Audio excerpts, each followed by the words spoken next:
Hello friends, my name is Sitendra Chaudhary and I welcome to all of you to utilitarian IAS. दोस्तों, आज की इस पूरी वीडियो में हम सिर्फ एक ही चीज़ के बारे में बात करेंगे, पोल्यूशन, और डिफरेंट तरह के पोल्यूशन के बारे में बात करेंगे। जिसमें सबसे पहले मैं बात करने वाला हूँ मरीन पोल्यूशन के बारे में, यानी कि जो सीज़ में होता है, ओशंस में होता है, उसके बारे में मैं बात करूँ। देखिए, मरीन पोल्यूशन का ये मतलब नहीं है कि जो आपके रिवर्स में होता है। रिवर का मतलब नहीं होता है इसमें, no rivers no lakes, only oceans and your seas. ठीक है, तो we will talk about it कि इसके रीजंस क्या क्या होते हैं, उसका इफेक्ट क्या होता है, कौन कौन से इनिशिएटिव लिए गए हैं इंटरनेशनली मरीन पोल्यूशन को रोकने के, so that we will talk about it.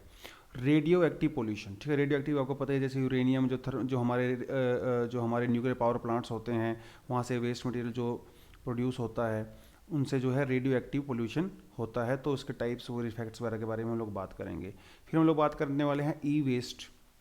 ई का मतलब होता है इलेक्ट्रॉनिक, तो इलेक्ट्रॉनिक वेस्ट के बारे में बात करेंगे। इलेक्ट्रॉनिक वेस्ट का मीनिंग क्या होता है, उसका इंडिया में स्टेटस क्या है, ऑल ओवर द वर्ल्ड उसका स्टेटस क्या है, कितना हम लोग प्रोड्यूस करते हैं, और उसको रोकने के लिए कौन कौन से एफर्ट हम लोगों ने लिए हैं, तो उसके बारे में हम लोग बात करेंगे। Next we will talk about the thermal pollution. देखिए, थर्मल का मतलब होता है टेम्परेचर। ठीक है, तो जब पानी जब गर्म हो जाता है एक लेवल से ज़्यादा, जो कि वहाँ की मरीन लाइफ के लिए हार्मफुल होता है, तो इसका मतलब वो अभी हम लोग थर्मल पोल्यूशन में एंटर कर चुके हैं। That is the meaning of that. तो we will talk about the sources, effects and the mitigation efforts also, कि थर्मल पोल्यूशन को कंट्रोल करने के लिए कौन कौन से मिटिगेशन मेजर्स लिए गए हैं। उसके बाद हम लोग बात करेंगे प्लास्टिक पोल्यूशन के बारे में। बहुत सारे हम लोग हर चीज़ में, हर डेली लाइफ में हम लोग प्लास्टिक का यूज़ करते हैं। So it is also one of the most, I would say the most hazardous waste, अगर मैं बात करूँ मॉडर्न टाइम्स में, that is your plastic waste. तो we will talk about the plastic pollution also, उसके types, effects और solution के बारे में बात करेंगे। फिर हम लोग बात करने वाले हैं बायो रेमिडिएशन के बारे में। सो इट्स अ टेक्निक जिसकी वजह से हम लोग जो है पोल्यूशन को कम कर सकते हैं। ठीक है, कंटेमिनेंट्स जो होते हैं, जो टॉक्सिक एलिमेंट्स होते हैं हमारी सोइल के अंदर, वाटर के अंदर, उनको दूर कर सकते हैं बाय बायो रेमिडिएशन। तो इसका मीनिंग क्या होता है, इसके कई सारे के टाइप होता है, इट्स अ टेक्निक। तो इस टेक्निक के बारे में बात करेंगे, कौन कौन सी तरह की टेक्निक होती है, राइट। चलिए, so let's talk about the marine pollution. देखिए, मरीन का नाम ही आपको पता है, तो जब मरीन की बात कर रहे हैं तो we are talking about the seas, we are talking about the oceans. तो इसकी हम लोग ओवरऑल पोल्यूशन की बात कर रहे हैं, मरीन पोल्यूशन। ठीक है, तो it can be defined as the introduction of substances और particles to the marine environment directly और इनडायरेक्टली बाय ह्यूमन बींग्स। तो चाहे आप डायरेक्टली उसको ऐड करो, चाहे आप इनडायरेक्टली उसको ऐड करो, थिंग इज कि अगर आपने उसको मरीन इकोसिस्टम के अंदर एंट्री करवा दिया है और वो वहाँ की हेल्थ को डिटोरिएट कर रहा है, इसका मतलब that is marine pollution. That is marine pollution. तो वही चीज़ मैंने सेकंड इसमें मेंशन की हुई है कि इसमें जो है हम लोग सिर्फ ओशन और सीज़ की पोल्यूशन के बारे में बात करेंगे। लेक्स, रिवर्स जो है ये हम लोग यहाँ पे इंक्लूड नहीं करेंगे, राइट। तो that is the meaning of marine pollution. अब इसका रीज़न क्या क्या हो सकता है, बहुत नॉर्मल सी चीज़ है। सीवेज जो होता है, जो वेस्ट मटेरियल जो हम लोग अपने सिटीज़ वगैरह से, सीवेज जो डोमेस्टिक वेस्ट होता है, राइट, वो हम लोग ऐड करते हैं जब वाटर बॉडी में, हमारी ओशंस में या सीज वगैरह में, तो that can be one cause. Toxic chemicals industry जो है वो रिलीज़ करती हैं ओशंस के अंदर। लैंड रन ऑफ जो पेस्टिसाइड्स वगैरह हम लोग यूज़ करते हैं एग्रीकल्चर प्रैक्टिस में, तो वहाँ से भी वो सीज वगैरह के अंदर मिक्स हो जाता है। ठीक है, ऑयल स्पिल, बहुत सारा ऑयल ओवर द वर्ल्ड जो है वो सीज़ के थ्रू, क्रूड ऑयल जो है वो उसको इंपोर्ट और एक्सपोर्ट किया जाता है, तो बहुत बार जो है वो लीक हो जाता है। कई बार वो कुछ एक्सीडेंट्स हो जाते हैं, तो वो सारे का सारा जो है वाटर में मिक्स हो जाता है। So that is also, that is your one of the reason. Ocean mining हम लोग करते हैं, डीप सी ओशन माइनिंग भी करते हैं, राइट। नोड्यूल्स वगैरह के लिए डीप सी हम लोग ऑयल माइनिंग भी करते हैं। ठीक है, तो ऑयल रिग्स हैं, होते हैं डीप ओशंस में ऑयल रिग्स, कॉन्टिनेंटल शेल्फ में, राइट। तो कई बार तो वहाँ से भी पोल्यूशन जनरेट करते हैं हम लोग। प्लास्टिक पोल्यूशन तो है ही डेफिनेटली। ठीक है, तो इसके अलावा और दूसरी चीज़ें हैं, जैसे डैमिंग ऑफ रिवर्स, फिशरीज़, तो इन सबको ये नुकसान पहुंचाती है। ठीक है, टूरिज़्म हो गया, टूरिज़्म आज जब लोग घूमने जाते हैं, कहीं बीच एरिया में जाते हैं, तो वो वहाँ पे बहुत सारा जो है वो प्लास्टिक वहीं पे छोड़ के चले आते हैं। ठीक है, तो बाद में हमारे ओशन बॉडी में ऐड हो जाता है, so that is also one of the reason. अब इसके इफेक्ट क्या क्या है, ऑलरेडी हम सबको जनरल आइडिया है ही इसके इफेक्ट के बारे में। देखिए, कोरल रीफ का टॉपिक मैं आपको पिछली वीडियो में बहुत डिटेल में करा चुका हूँ। कोरल रीफ, तो जो हमारी जो मरीन लाइफ होती है, जो हमारे कॉन्टिनेंटल शेल्फ में जो कोरल्स होते हैं, जहाँ जो बहुत ही प्रोडक्टिव होते हैं, ठीक है, तो अगर प्लास्टिक वगैरह वहाँ पे मिक्स हो जाती है, कंटेमिनेंट्स वहाँ पे मिक्स हो जाते हैं, तो हमारे कोरल को नुकसान पहुँचाते हैं बहुत ज़्यादा। ऑक्सीजन के लेवल को डिप्लीट करता है ये, जो ओशंस के अंदर ओशन का लेवल होता है उसको डिप्लीट कर देता है। क्यों? क्योंकि अगर ये बहुत सारे पोल्यूटेंट्स वहाँ पे जो है ऐड हो जाते हैं, तो वहाँ पे जो बैक्टीरिया की जो प्रोडक्शन है वो बढ़ जाती है, डीकम्पोजिशन बढ़ जाती है। तो जब वो ज़्यादा डीकम्पोज होंगे तो ऑक्सीजन भी यूज़ करेंगे, तो ऑक्सीजन जो है वो डिप्लीट हो जाती है। यूट्रोफिकेशन ऑलरेडी टॉपिक बहुत डिटेल में हो चुका है। जब जो न्यूट्रिएंट्स होते हैं जैसे आपका फॉस्फोरस हो गया स्पेशली, और आपका नाइट्रोजन हो गया, जब वो आपकी वाटर बॉडी में ऐड होते हैं तो अलगी ब्लूम होता है ना, बहुत सारे अलगी वहाँ पे ग्रोथ हो जाती है। अलगी की ग्रोथ हो जाती है, बैक्टीरिया की ग्रोथ हो जाती है। जब बैक्टीरिया डीकम्पोजिशन करता है तो बहुत सारा ऑक्सीजन यूज़ करते हैं, जिसकी वजह से हमारी जो फिश वगैरह होती हैं वो सफोकेशन की वजह से मर जाती हैं, राइट। और मरीन लाइफ का लॉस होता है, डिप्लीशन ऑफ वो सेम सेम चीज़ें वहीं कह रहे हैं। रिप्रोडक्टिव सिस्टम को हार्म करता है, फूड चेन को इम्पैक्ट करता है, एसिडिफिकेशन ऑफ ओशन करता है। एसिडिफिकेशन किसकी वजह से होती है? CO2 की वजह से होती है ना, CO2 की वजह से होती है।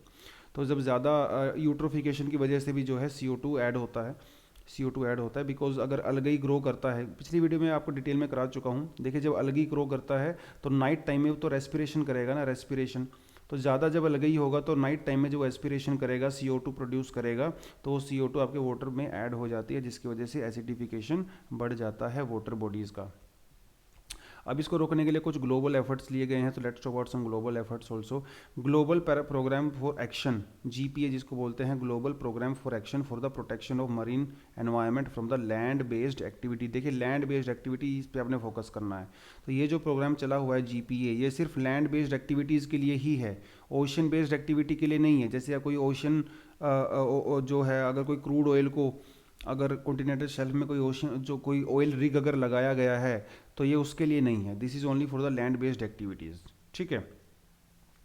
इंटरनेशनल कन्वेंशन की अगर मैं बात करूँ तो जो है मारपोल, MAR मतलब मरीन, POL मतलब पोल्यूशन, तो मरीन पोल्यूशन, ये 1973 में इसको इनिशिएट किया गया था, लेकिन फाइनली इसको 1978 में दोबारा से इसको मॉडिफाई किया गया। तो कई जगह पे इसको जो है 73 78 कन्वेंशन भी बोलते हैं, 73 78 कन्वेंशन। तो इट्स वेरी इंटरेस्टिंग, अगर एग्जाम में अगर आ जाता है 78 73 एग्जाम किस चीज़ से रिलेटेड है, तो यू कैन ईजिली से कि ये मरीन पोल्यूशन से रिलेटेड है। सो ईजिली आप आंसर इसको अटेम्प्ट कर सकते हो, ठीक है। तो ये आपका मरीन पोल्यूशन से रिलेटेड है। एक है हमारा लंदन कन्वेंशन है, ठीक है। तो effective control of all sources of the marine pollution, उसको कंट्रोल करने के लिए भैया बनाया गया है। सिंपल सी चीज़ें हैं टू प्रिवेंट। कोई इसमें ऐसा कोई ऐसे बाइंडिंग टारगेट्स नहीं होते हैं कोई इस तरह के, जैसे हमारा क्योटो प्रोटोकॉल वगैरह में होते हैं, ठीक है। सिंपल सी बातें लिखी होती हैं। ओनली आपको ये पता होना चाहिए कि लंदन कन्वेंशन कब हुआ था, 1972 में हुआ था। किस चीज़ से रिलेटेड है सर? ये मरीन पोल्यूशन को कंट्रोल करने से रिलेटेड है, दैट्स इट। अब इसके अंदर क्या था, क्या क्या इसके प्रोविजंस थे, वो हम लोगों को इतना देखने की ज़रूरत नहीं है। ग्रीन पीस जो है एक NGO है, green peas is an NGO जो कि एनवायरनमेंट की प्रोटेक्शन और कंजर्वेशन के लिए काम करता है, ठीक है। तो ये मरीन और ओशन जो बायोडाइवर्सिटी है उसकी प्रोटेक्शन के लिए भी काम करता है। It's an NGO, right. So आपको इसके बारे में भी पता होना चाहिए। Next is our radio active pollution. देखिए रेडियो एक्टिव कहाँ यूज़ करते हैं हम लोग? जनरली हम लोग न्यूक्लियर पावर प्लांट्स में यूज़ करते हैं, न्यूक्लियर पावर प्लांट्स। तो न्यूक्लियर पावर प्लांट जो हमारे होते हैं, जब वहाँ पे न्यूक्लियर फ्यूज़न जो रिएक्टर्स होते हैं इलेक्ट्रिसिटी प्रोड्यूस करने के लिए, तो उसका जो बाई प्रोडक्ट होता है इन न्यूक्लियर पावर प्लांट्स का जो बाई प्रोडक्ट होता है भैया, that is very very harmful for our environment. तो कई बार ऐसा होता है कि वो वहाँ से जो वेस्ट मटेरियल होता है, वो उसका जो बाई प्रोडक्ट होता है, वो हम लोग प्रॉपरली हैंडल नहीं करते हैं और वो हमारे एनवायरनमेंट के अंदर ऐड हो जाता है। तो उसकी वजह से पोल्यूशन होता है। Radio active pollution is the pollution of the water and air due to the radio active material, right, without the safe disposal. देखिए वही मैंने बताया आपको, सेफ डिस्पोजल हम लोग नहीं करते हैं कई बार, उसकी वजह से ये सारा काम होता है, ठीक है। टू प्रोवाइड एन एग्जाम्पल, जैसे एग्जाम्पल में बात करूँ, जैसे सेकंड वर्ल्ड वॉर के अंदर क्या हुआ था। सेकंड वर्ल्ड वॉर में जो है अमेरिका ने हिरोशिमा और नागासाकी के ऊपर जो है 2 एटम बम जो है वो गिराए थे, जिसकी वजह से वहाँ पे जो फ्लोरा फोना जो है बहुत ज़्यादा डिस्ट्रॉय हो गया था, डैमेज हो गया था। अराउंड जो है देखिए यहाँ पे लिखा हुआ है कि 30% ऑफ द पॉपुलेशन जो है कम्प्लीटली जल गई थी, मर गई थी, और 30% पॉपुलेशन जो है वो बाद में रेडिएशन की वजह से जो है वो पूरे कम्प्लीटली डिस्ट्रॉय हो गई। तो 60 to 70% flora and fauna of those two cities were completely eliminated from the earth। तो इतना बहुत बहुत डेंजरस होता है। उसके अलावा फुकुशिमा का आपको पता है, कुछ साल पहले जो है जब सुनामी और अर्थक्वेक आया था जापान में, तो फुकुशिमा जो न्यूक्लियर पावर प्लांट था टोक्यो के पास में, तो वहाँ से भी भैया बहुत सारा जो है रेडियो एक्टिव जो मटेरियल है वो ओशन के अंदर ऐड हो गया, हमारे पैसिफिक ओशन के अंदर। तो इस तरह की चीज़ें हो सकती हैं। सो ये हमारे न्यूक्लियर पोल्यूशन को जो है कारण बन सकता है, रेडियो एक्टिव पोल्यूशन। ठीक है। तो रेडियो एक्टिव जो जो प्रोडक्ट्स होते हैं, जो रेडियो एक्टिव एलिमेंट्स होते हैं, जैसे यूरेनियम हो गया, प्लूटोनियम हो गया, रेडियम हो गया, तो ये बहुत बहुत हार्मफुल होते हैं, क्योंकि वो जो रेडिएशंस को रिलीज़ करते हैं वो रेडिएशंस बहुत हार्मफुल होती हैं भैया, बहुत हार्मफुल होती हैं। तो दो तरह की रेडिएशन जो हैं वो निकलती हैं इन बाई प्रोडक्ट से, इन रेडियो एक्टिव एलिमेंट से। एक होती है नॉन आयोनाइजिंग रेडिएशंस, एक होती है ionizing radiations. Non ionizing radiation and ionizing radiation. देखिए जो नॉन आयोनाइजिंग रेडिएशन होती हैं उनकी वेवलेंथ ज़्यादा होती है, so they are long waves, उनकी वेवलेंथ जो है ज़्यादा होती है, फ्रीक्वेंसी कम होती है। ठीक है। जैसे आपका ultraviolet rays, visible light, radio wave, microwave, ये जो हैं इनकी जो है देखिए यहाँ पे देख रख सकते हो, इनकी वेवलेंथ ज़्यादा है। लेकिन जैसे आपका गामा रेज होती हैं, एक्स रेज होती हैं, इनकी जो है वेवलेंथ कम है, वेवलेंथ कम है, फ्रीक्वेंसी ज़्यादा है। तो ये हैं ionizing radiations. Ionizing radiations are very dangerous because they can penetrate through lot of mediums, जैसे आपकी बॉडी में से पार हो सकती हैं, ये इनकी काफ़ी स्ट्रेंथ होती है। So they can penetrate through mediums. लेकिन जो लॉन्ग वेव्स होती हैं they can not penetrate through mediums but still they are very harmful. Y?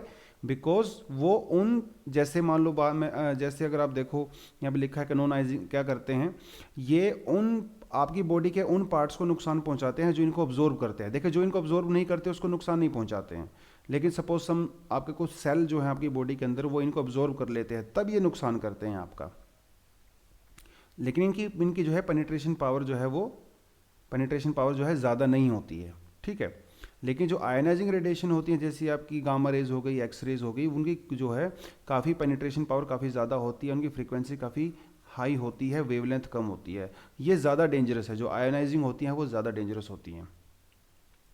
ठीक है। तो आप यहाँ से थोड़ा देख सकते हो कि they effect of the non ionizing radiation, non ionizing radiation. ठीक है। तो देख सकते हैं हम यहाँ पे, ये हमारी नॉन आयोनाइजिंग रेडिएशन है। ठीक है। तो यहाँ पे आप देख सकते हो इनकी वेवलेंथ जो है वो ज़्यादा है, वेवलेंथ जो है ज़्यादा है, और आयोनाइजिंग की जो है वेवलेंथ कम है, फ्रीक्वेंसी ज़्यादा है। ठीक है। तो दे इंक्लूड, यहाँ पे आप लॉन्ग लिख लेना। ठीक है। Long wave radiations such as ultraviolet radiation, देखिए यहाँ पे लिखा हुआ है, ये रहा आपका अल्ट्रावायलेट रेडिएशन। ठीक है। Ultraviolet radiation which form the part of the your solar radiation. हमारा सोलर स्पेक्ट्रम होता है जिसके अंदर आपका gamma rays, X rays, ultraviolet rays, ये विजिबल लाइट वाला पैटर्न होता है, इंफ्रारेड रेज है ना, माइक्रोवेव्स, रेडियो वेव्स, तो इस तरह से पैटर्न होता है। तो यहाँ पे जो इस पैटर्न के इस तरफ होती हैं ये होती हैं शॉर्ट वेव्स, और जो ये होती हैं इस पैटर्न में यहाँ होती हैं लॉन्ग वेव्स। ठीक है।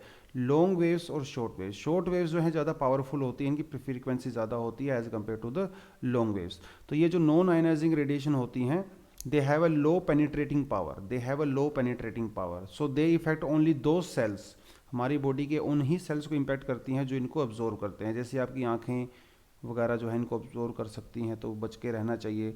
जैसे आप जब एक हिली एरियाज़ में घूमने फिरने जाते हो, वहाँ पे स्नो होता है, तो आपको ना चश्मा पहनना चाहिए, क्योंकि स्नो क्या करता है वो एक तो उसका एक अल्बेडो होता है, दूसरा वो लॉन्ग वेव्स को जो है वो लॉन्ग वेव्स जो नॉन आयनाइजिंग वेव्स होती हैं उनको रिफ्लेक्ट करता है। तो अगर आपकी आंखों में अगर ये आ गया तो आपको जो है स्नो ब्लाइंडनेस भी हो सकता है, स्नो ब्लाइंडनेस जिसको बोलते हैं। ठीक है।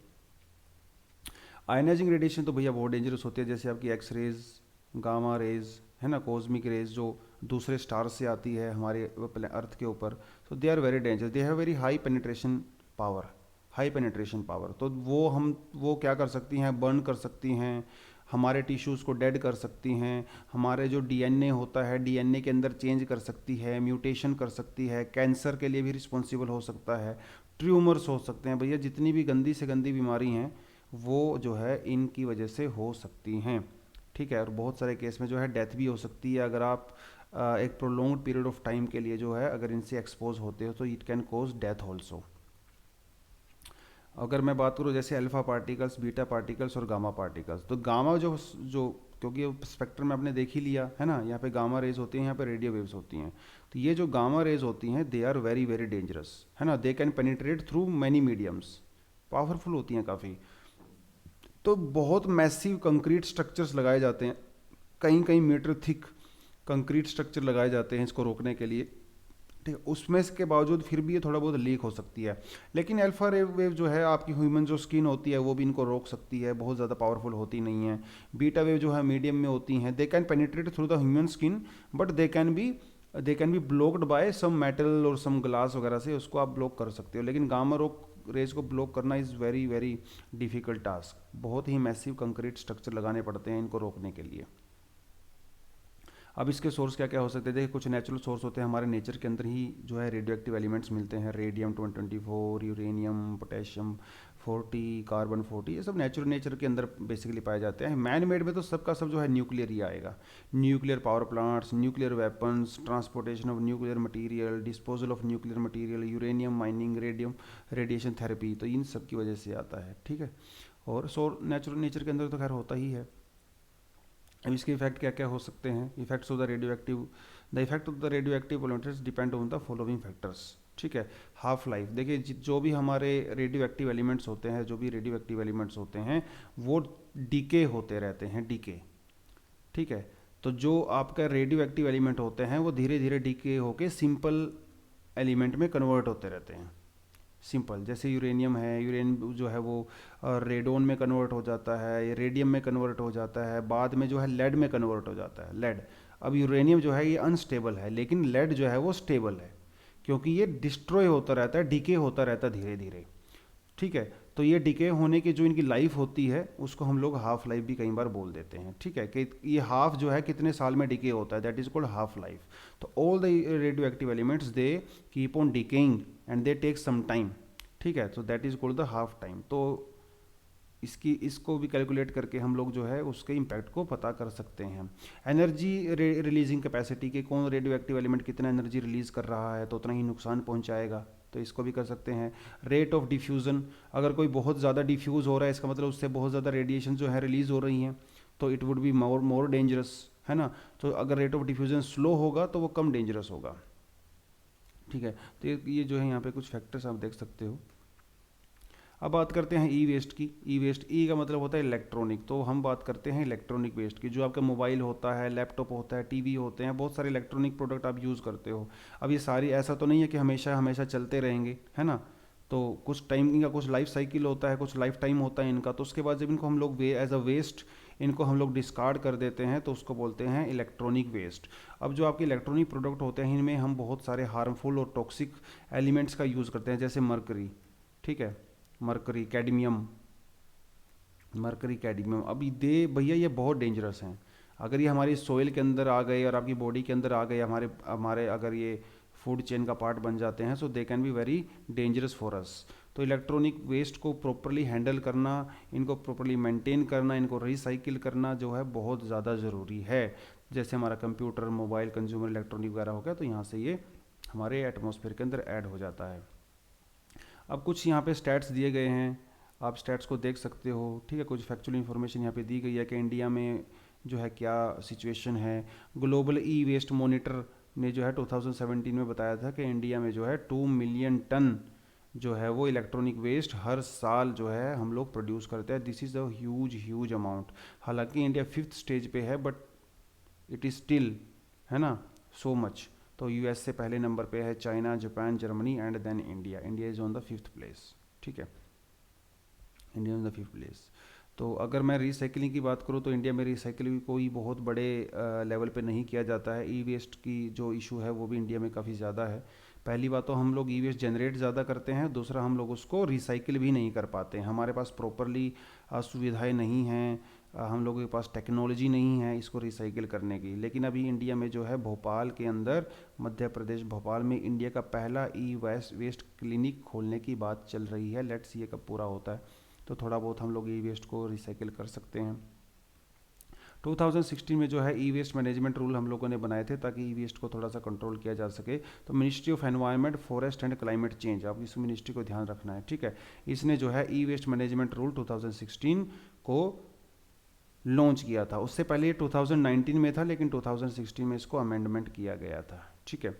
अब ये क्या करता है, इसके अंदर हम लोगों ने कुछ नए प्रोडक्ट भी ऐड किए हैं जो पहले ई वेस्ट का पार्ट नहीं हुआ करते थे, जैसे फ्लोरोसेंट लैंप्स, CFL लैंप जो हम लोग घर में यूज़ करते हैं, इसको भी हम लोगों ने ई वेस्ट की कैटेगरी में ऐड कर दिया है। तो ये क्वेश्चन इस तरह के एग्जाम में पूछ सकते हैं आपका, है ना, which of the following is e waste और which of the following is included as a e waste in 2016 management rule. तो उसमें जो है आप CFL लैंप के बारे में बता सकते हो। सो इस तरह का क्वेश्चन डेफिनेटली आ सकता है एग्जाम में, इंपॉर्टेंट क्वेश्चन है। ठीक है, तो आज से पहले जैसे जैसे मान लो कोई कंपनी है, फिलिप्स की कंपनी है, फिलिप्स, अब फिलिप्स क्या करती है, ये CFL बनाती है। ठीक है, अब आप CFL घर पे लेके आते हो, लोग उस पर यूज़ करते हैं, बाद में जब वो ख़राब हो जाता है उसको डिस्कार्ड करके फेंक देते हैं। अब उसमें फिलिप्स की कोई भी अकाउंटेबिलिटी नहीं था, लेकिन ई वेस्ट मैनेजमेंट रूल ने ये बना दिया है कि इसमें जो है जो प्रोड्यूसर होते हैं ई वेस्ट के, उनकी भी रिस्पॉन्सिबिलिटी इसमें हम लोगों ने ऐड कर दी है, that these companies which are producing e waste they are also responsible for the recycling of the e waste, collecting and recycling of the e waste. ये बहुत बड़ा इसमें हम लोगों ने एक नया प्रोविज़न ऐड किया है, तो वो कंपनी भी अभी रिस्पॉन्सिबल होंगी। ठीक है, तो इसके बारे में ही कुछ चीज़ें जो है यहाँ पे दिया गया है। स्टेट गवर्नमेंट का रोल जो है इसमें इंक्रीज़ कर दिया गया है, म्यूनसिपल जो लोकल बॉडीज़ होती हैं उसको इंक्लूड कर दिया गया है। लेकिन एक चीज़ आपको बताना चाहूँगा कि यहाँ पे हम लोगों ने अभी तक जो है रूरल एरिया को कवर नहीं किया है, रूरल एरिया को कवर नहीं किया है, सिर्फ और सिर्फ म्यूनसिपैलिटी और काउंसिल कॉरपोरेशंस को ही हम नगर पालिकाओं को इंक्लूड किया है, अभी रूरल एरिया को इंक्लूड नहीं किया गया है। जबकि प्लास्टिक वेस्ट के वाले रूल में हम लोगों ने रूरल एरिया को भी इंक्लूड किया, यानी कि उसमें जो है विलेज पंचायत को भी पावर मिली हुई हैं।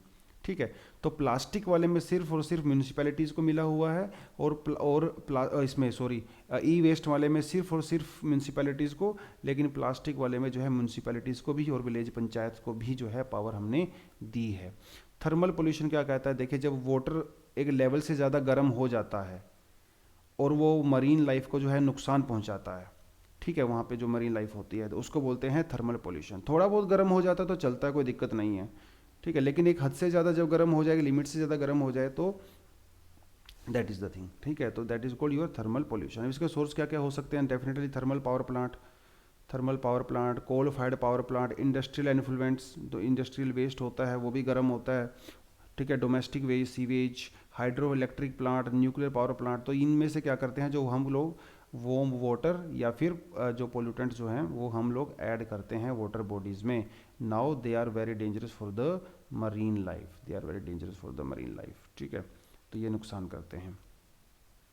अब जब ये ऐसा करते हैं तो क्या होता है, जब ये ऐसा करते हैं तो क्योंकि मैं ऑलरेडी आपको, हम लोग ऑलरेडी ये कर चुके हैं कि जो वार्म वाटर होता है वो हमारे वाटर के अंदर जो है ऑक्सीजन की क्वांटिटी को, कंसंट्रेशन को कम कर देता है, जबकि CO2 की कंसंट्रेशन को इंक्रीज कर देता है।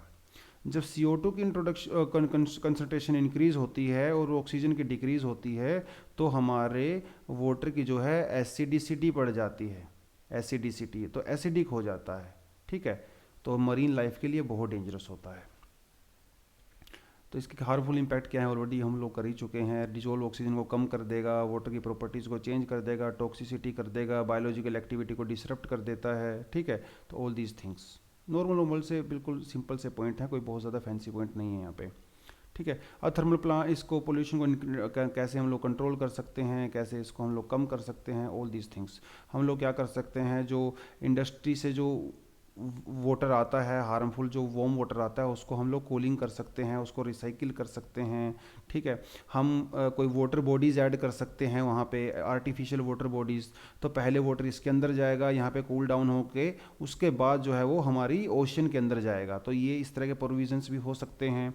ठीक है, जो आपके कोस्टल एरिया होते हैं, जो इंडस्ट्री के आसपास जो एरिया होते हैं जहाँ से हम लोग वाटर को ऐड करते हैं, वहाँ पे हम लोग जो है वेजिटेशन लगा सकते हैं, कुछ घास वास लगा सकते हैं, पेड़ वेड़ लगा सकते हैं, तो वो भी कुछ काम कर सकते हैं। आर्टिफिशियल लेक्स हम लोग क्रिएट कर सकते हैं। तो इंडस्ट्री वगैरह से जो भी वेस्ट जाता है, जो हम वाटर को डिस्चार्ज करते हैं, पोल्यूटेंट्स को डिस्चार्ज करते हैं, तो पहले वो उस लेक के अंदर जाएगा, लेक में जो है वो कूल डाउन होगा और उसके बाद लेक से फिर बाद में वो ट्रीट होने के बाद आपका मेन वाटर बॉडी के अंदर ऐड हो सकता है।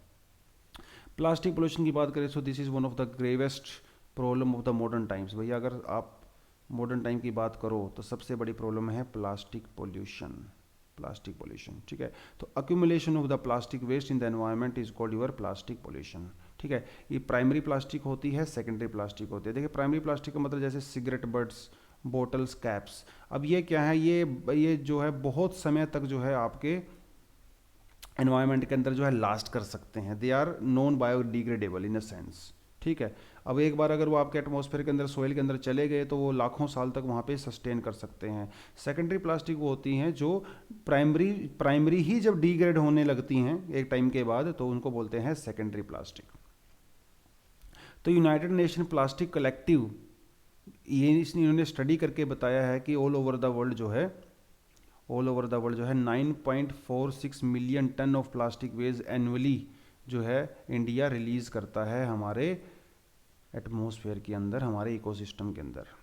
अब इसमें से जितना भी प्लास्टिक इंडिया जनरेट करता है उसमें से 40% तो जो है अनकलेक्टेड ही रहता है, यानी इसको तो हम लोग कलेक्ट ही नहीं करते, वो तो हमारे नालियों में, ऐसे पोंड्स में, लेक्स में डायरेक्ट ही चला जाता है, ठीक है। Specially single use plastic. Single use plastic क्या होती है, जिसको आप एक बार यूज़ करके डिस्कार्ड कर देते हो, जैसे आपका ड्रिंकिंग वाटर जो बोटल्स होती हैं बिस्लेरी वगैरह है ना, तो वो सिंगल यूज़ प्लास्टिक हो। जिन कप्स में आप चाय पीते हो, प्लास्टिक वाले कप में, वो भी आप एक बार यूज़ करके उसको डिस्कार्ड देते हो। जो पॉलीथीन होते हैं उनको भी आप एक बार यूज़ करने के लिए ही होते हैं, ठीक है। जैसे आपके जो चिप्स लेज के जो कवर होते हैं उसको भी आप यूज़ करके फेंक दो, तो ये सिंगल यूज़ प्लास्टिक हैं। So they are very very dangerous, क्योंकि इनकी लाइफ कम होती है ना, सेल्फ लाइफ कम होती है। आप एक बार यूज़ किया, थ्रो कर दिया, तो ये ज़्यादा डेंजरस है। अगर आप कोई दूसरा प्लास्टिक लेते हो जिसको आप कई बार यूज़ कर सकते हो, कुछ साल तक के लिए यूज़ कर सकते हो, तो वो इतना ज़्यादा हार्मफुल नहीं है कंपैरेटिवली, ठीक है। तो प्लास्टिक है ना, ये नॉन बायोडिग्रेडेबल है। It can last in our atmosphere hundred thousands of years, right. क्योंकि ये बैक्टीरिया वगैरह भी इसको इजीली डिकम्पोज नहीं कर सकते। कुछ बैक्टीरिया कर सकते हैं लेकिन मोस्टली बैक्टीरिया इनको डिकम्पोज नहीं कर पाते हैं। प्लास्टिक वेस्ट जो है कितने टाइप का होता है, एक माइक्रो प्लास्टिक होता है, एक माइक्रो प्लास्टिक होता है। माइक्रो प्लास्टिक क्या होता है कि जो जैसे आपके जो ब्यूटी प्रोडक्ट्स होते हैं, जो आपकी कोल्ड क्रीम वगैरह होती हैं, जो ब्यूटी प्रोडक्ट्स होते हैं, ठीक है, इनके अंदर जो है बहुत ही छोटी छोटी प्लास्टिक के पार्ट्स होते हैं, ठीक है, जिन्हें बोलते हैं माइक्रो प्लास्टिक। इसको हम जो है नेकेड आई से देख भी नहीं सकते, ठीक है। उनको देखने के लिए आपको माइक्रोस्कोप लेके आना पड़ेगा।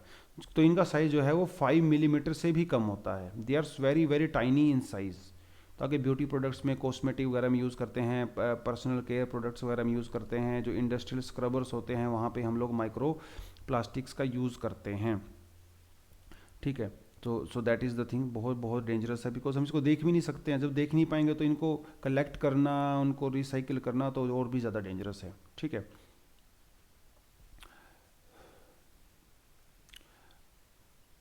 सिंगल यूज़ प्लास्टिक आपको मैंने ऑलरेडी बता चुका हूँ। जैसे कि प्लास्टिक बैग्स होते हैं, वाटर बॉटल्स होती हैं, सोडा बोतल, कैन, ये सब स्ट्रॉ प्लेट्स वगैरह होती हैं, सब जो है एक बार यूज़ करने के लिए के बाद आप इसको थ्रो कर देते हो। ये these are use and throw, तो इसको बोलते हैं सिंगल यूज़ प्लास्टिक।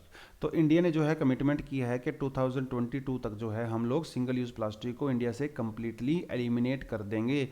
2019 में जो है काफ़ी जगह पे देर आर 6 और 7 प्रोडक्ट्स ऑफ प्लास्टिक जिनको बैन किया गया है, ठीक है। लेकिन 2022 तक जो है हम लोग इसको कम्प्लीटली बैन करने का हमारा पर्पज़ है। तो बीट प्लास्टिक पोल्यूशन 2018 में जो वर्ल्ड एनवायरनमेंट डे मनाया गया था, उसमें उसका जो टैग लाइन था वो यही था, बीट प्लास्टिक पोल्यूशन। तो प्लास्टिक जो है बहुत ही खतरनाक चीज़ है। इवन माउंट एवरेस्ट के ऊपर भी जो है माइक्रो प्लास्टिक्स को जो है ऑब्जर्व किया गया है। कैन यू इमेजिन कि कहाँ, और डीप ओशंस में जो है माइक्रो प्लास्टिक जो है ऑब्जर्व की गई है। माउंट एवरेस्ट पे जो है प्लास्टिक जो है ऑब्जर्व की गई है।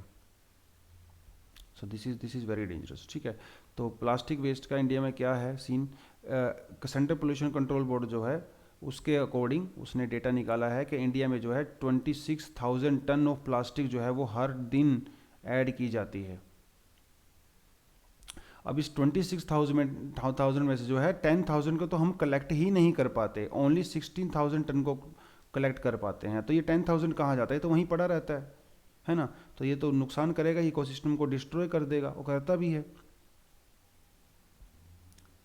ठीक है। तो कुछ डेटा यहाँ पे कुछ हम लोगों ने दिया हुआ है, तो आप उसको देख सकते हो। तो India's per capita plastic consumption is less than 11 kg, ठीक है, 11 kg। और यूनाइटेड स्टेट्स ऑफ अमेरिका की जो है 109 kg। तो मतलब they are using 10 times plastic than Indians, 10 times plastic. लेकिन प्रॉब्लम ये नहीं है, प्रॉब्लम यूज़ करना प्रॉब्लम नहीं है, उसको रिसाइकिल करना प्रॉब्लम है। अमेरिका में maybe they are using 10 times more plastic than us, but 99% plastic is recycled there. India में जो है सिर्फ और सिर्फ जो है हम लोग 10,000 ही कलेक्ट कर पाते हैं। This is even less than 30%। ठीक है, सो ये फ़र्क है। प्लास्टिक यूज़ करने में प्रॉब्लम नहीं है, करिए, क्योंकि एसेंशियल है। प्लास्टिक के बिना काम चल नहीं सकता, हर चीज़ में प्लास्टिक है। So this is very essential part of us. ठीक है, तो हमारी जो ब्रह्मपुत्रा, मेघना, गंगा, इंडस जो हैं भैया, ये सब की सब जो है टॉप 10 पोल्यूटेंट्स हैं जो प्लास्टिक को जो है कैरी करती हैं। आप यहाँ पे इस पिक्चर में भी क्लियरली देख सकते हो। तो ये ऑलरेडी चीज़ मैं आपको बता चुका हूँ कि 2018 में बीट प्लास्टिक पोल्यूशन जो है टैगलाइन था। अब इसका इम्पैक्ट क्या हो सकता है, आप इस पिक्चर में देख सकते हो कि कैसे कोई ये वेल रही होगी और इसने जो है इतना सारा प्लास्टिक कंज्यूम किया होगा। ये प्लास्टिक इसकी पेट में चला गया होगा, डाइजेस्ट नहीं हुआ होगा, and this is the reason of the death for this well. ठीक है, तो ये जो मरीन लाइफ है हमारी, उसके लिए बहुत बहुत नुकसान होता है। मैनी स्टडीज से दैट कि 2050 तक जो है हमारे ओशियंस में मरीन लाइफ से ज़्यादा जो है प्लास्टिक होगा। So this is very very dangerous. जितना मरीन लाइफ होगा उससे ज़्यादा हमारे ओशियंस के अंदर प्लास्टिक होगा। So this is unimaginable. ठीक है, सो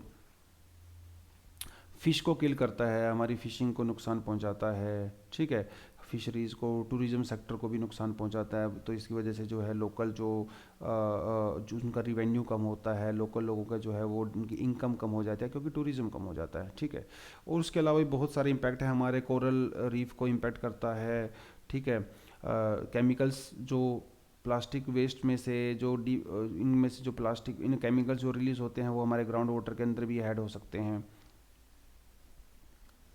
ठीक है, सो दैट जो हम लोग वाटर कंज्यूम करते हैं, जो ड्रिंकेबल वाटर होता है उसके अंदर भी ऐड हो जाता है। ठीक है, तो कौन कौन से मेजर ले सकते हैं हम लोग, देखिए मरीन, ये कोई रहा है, इसके गले में किस तरह से प्लास्टिक का नेट जो है वो फंस गया है ना। तो इस तरह के बहुत सारे केस जो हैं आप न्यूज़पेपर वगैरह में, टीवी वगैरह में देखते होंगे कि ऐसे जो है वो नेट जो है फंस जाते हैं इनके गले में या इनके फेस, मुंह के अंदर में, तो उनकी डेथ हो सकती है उससे। कौन कौन से मेजर हम लोग ले सकते हैं, सिंपल सिंपल से पॉइंट लिखे हुए हैं। प्लास्टिक का कम से कम यूज़ करें, है ना। रिस्ट्रिक्ट कर देना चाहिए प्लास्टिक प्रोडक्शन को कुछ लेवल पे। तो यही है, कुछ अवेयरनेस फैलानी चाहिए, इंसेंटिव देने चाहिए। हम लोग प्लास्टिक क्लॉथ का यूज़ करें, पेपर का यूज़ करें, जूट बैग्स का यूज़ करें रादर देन प्लास्टिक। तो इस तरह के कुछ जनरल से मेजर हम लोग ले सकते हैं। लेकिन इसके लिए हम लोगों ने कुछ हार्ड कोर रूल्स भी बनाए हुए हैं, जैसे plastic waste management handling rule 2016, जिसको हम लोगों ने बाद में 2018 में मॉडिफाई किया है। बट येस, 2016 वाला जो रूल है, this is very very important. इसमें सबसे बड़ी चीज़ हम लोगों ने क्या की, पहले जो प्लास्टिक का हम लोग यूज़ करते थे ना, ये जो डेली प्लास्टिक का यूज़ करते थे, इसकी जो है वो विड्थ होती, जो यानी कि जो इसकी थिकनेस होती थी वो होती थी 40 माइक्रोन। तो 2016 के बाद जो है गवर्नमेंट ने रूल कर दिया कि 40 माइक्रोन की बजाय इसकी जो थिकनेस है वो 50 माइक्रोन रहेगी, 50 माइक्रोन। ठीक है, तो एक ये रूल कर दिया। 50 माइक्रोन होने से क्या होगा, 50 माइक्रोन होने से जो है इसकी कॉस्ट बढ़ जाती है, कॉस्ट। तो 20 से 30% जो है इसकी कॉस्ट इंक्रीज हो जाती है। तो जो दुकान वाले जो आपको पहले फ्री प्लास्टिक देते थे सामान के लिए, तो क्योंकि अभी प्लास्टिक का कॉस्ट बढ़ जाएगा तो वो इसको फ्री नहीं देंगे, तो ये लोगों को बोलेंगे कि आप इसको खरीदो। अब लोग इसको खरीदेंगे नहीं, तो इसकी वजह से इनका यूज़ कम हो सकता है। ठीक है, अदरवाइज तो या फिर दुकान वाले क्या करेंगे, आपके प्रोडक्ट में इसकी कॉस्ट को ऐड कर देंगे, तो आपका प्रोडक्ट महंगा हो सकता है। ठीक है, तो एक चीज़ हमने सबसे बड़ा इंपॉर्टेंट तो यही है, इसमें हम लोगों ने ये चूज़ किया कि इसका थिकनेस जो है वो चेंज कर दिया। ठीक है, लेकिन 2016 वाले का ये नुकसान था कि इसमें हम लोग जो है सिंगल यूज़ प्लास्टिक का हम लोगों ने इंक्लूड नहीं किया था, लेकिन सिंगल यूज़ प्लास्टिक को हम लोगों ने 2018 वाले में ऐड कर दिया। ठीक है, तो ये आप चीज़ देख सकते हो। तो जैसा हम लोगों ने ई वेस्ट के अंदर किया था, जो इसके प्रोड्यूसर्स होते हैं, प्लास्टिक के प्रोड्यूसर्स होते हैं, उनको भी हम लोगों ने रिस्पॉन्सिबिलिटी दे दिया कि आप भी जो है कलेक्ट करोगे, उसको प्रोसेस करोगे, रिसाइकिल करोगे, आप भी उसके लिए रिस्पॉन्सिबल हो। इसको बोलते हैं extended producer responsibility, extended pollution responsibility. तो स्टेट गवर्नमेंट को जो है उन कंपनी को एक प्लान देना पड़ता है प्रॉपरली। जैसे कोका कोला है, तो कोका कोला की जो कोल्ड ड्रिंक्स होती हैं, ठीक है, तो उससे बहुत सारा प्लास्टिक प्रोड्यूस होता है। तो कोका कोला कंपनी को जो है अभी स्टेट गवर्नमेंट को एक प्रॉपर रिटर्न में प्लान देना पड़ता है कि देखिए ये जो है हम लोग जनरेट कर रहे हैं और इसको इस तरह से हम लोग कलेक्ट करेंगे, इस तरह से हम इसको प्रोसेस करेंगे। सो ये इसमें बहुत बहुत इंपॉर्टेंट चीज़ जोड़ दी है, उनको अकाउंटेबल बना दिया गया है। और अगर ऐसा वो नहीं करते हैं तो पनिशमेंट भी जो है वो मिल सकती है, पनिशमेंट भी मिल सकती है। इसमें एक और चीज़ बहुत बहुत इंपॉर्टेंट की है कि हम लोगों ने प्लास्टिक वाले केस में जो है विलेज पंचायत को भी इंक्लूड कर दिया गया है। देखिए ऐसा तो नहीं है कि विलेजेस में प्लास्टिक नहीं है, प्लास्टिक तो वहाँ पे भी है, सिर्फ अर्बन एरिया का फिनोमेना थोड़ा ही है। हाँ कंपैरेटिवली कम है, that is for sure, but yes. तो हम लोगों ने म्यूनसिपैलिटी को तो रिस्पॉन्सिबिलिटी दिया ही दिया है, रूरल एरियाज़ में जो है विलेज पंचायत को भी कलेक्शन वगैरह करने का, प्रोसेस करने का रिस्पॉन्सिबिलिटी इसके अंदर दिया गया है। तो ये प्लास्टिक वेस्ट मैनेजमेंट हैंडलिंग है रूल 2016 आपके एग्जाम के लिए काफ़ी इंपॉर्टेंट है। तो आपने इसमें 4-5 चीज़ें ही याद करनी है, थिकनेस वाला, ये विलेज वाला, और एक्सटेंडेड प्रोड्यूसर रिस्पॉन्सिबिलिटी जो सबसे ज़्यादा इंपॉर्टेंट है। और 2018 में हम लोगों ने जो है सिंगल यूज़ प्लास्टिक को भी इंक्लूड कर दिया है।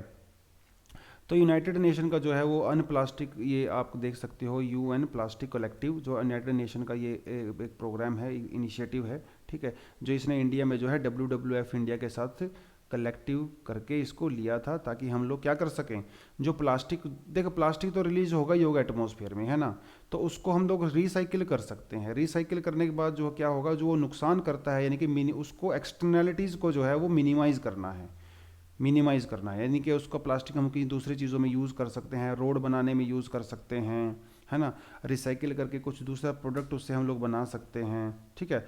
तो इस तरह की चीज़ें तो एलिमिनेट करना है अननेसेसरी प्लास्टिक को। सबसे पहले तो उसको अगर यूज़ करते भी हैं तो उसको रीयूज़ करना है, उसको सर्कुलेट करना है, सस्टेनेबल तरीके से उसका यूज़ करना है, ठीक है।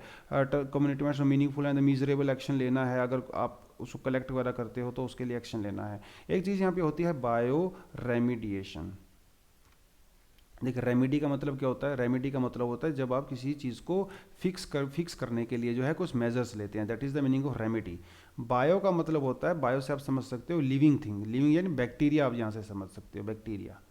तो बैक्टीरियाज के थ्रू जो है हम लोग कुछ रेमेडीज़ करते हैं। किस चीज़ के लिए रेमेडी करते हैं, जो टॉक्सिक होते हैं, जो सब्सटेंस होते हैं टॉक्सिक, जो हमारे एटमॉस्फेयर में, हमारे इकोसिस्टम में ऐड हो जाते हैं, जो पोल्यूटेंट्स जो ऐड हो जाते हैं, उनको, उनकी हम लोग रेमेडी करेंगे, उनको हम लोग फिक्सअप करेंगे with the help of bacterias, with the help of micro organism. तो बायो रेमेडिएशन क्या है, it can be defined as the methodology और technology to remove or neutralize waste and toxic substances in the environment with the help of microorganisms। तो micro organisms की help लेंगे हम लोग, उसकी वजह से हम लोग जो हार्मफुल और टॉक्सिक सब्सटेंस थे उसको हम लोग जो है हेल्दी वे में, यानी कि उसको हम लोग टैकल कर सकते हैं, यानी कि डिटॉक्सीफाई करना है, जो टॉक्सिक एलिमेंट्स थे उनको डिटॉक्सीफाई करना है, ठीक है। तो इसकी कुछ टेक्निक्स होती हैं बायो रेमेडिएशन की। पहले तो इसका यह है कि कितने टाइप की होती है, एक होती है इन सितु होती है, एक एक्स सितु होती है। इन सितु का मतलब होता है ऑन द स्पॉट, इसका मतलब होता है ऑन द स्पॉट। एक्स सितु का मतलब होता है कि आउट ऑफ द स्पॉट, ठीक है।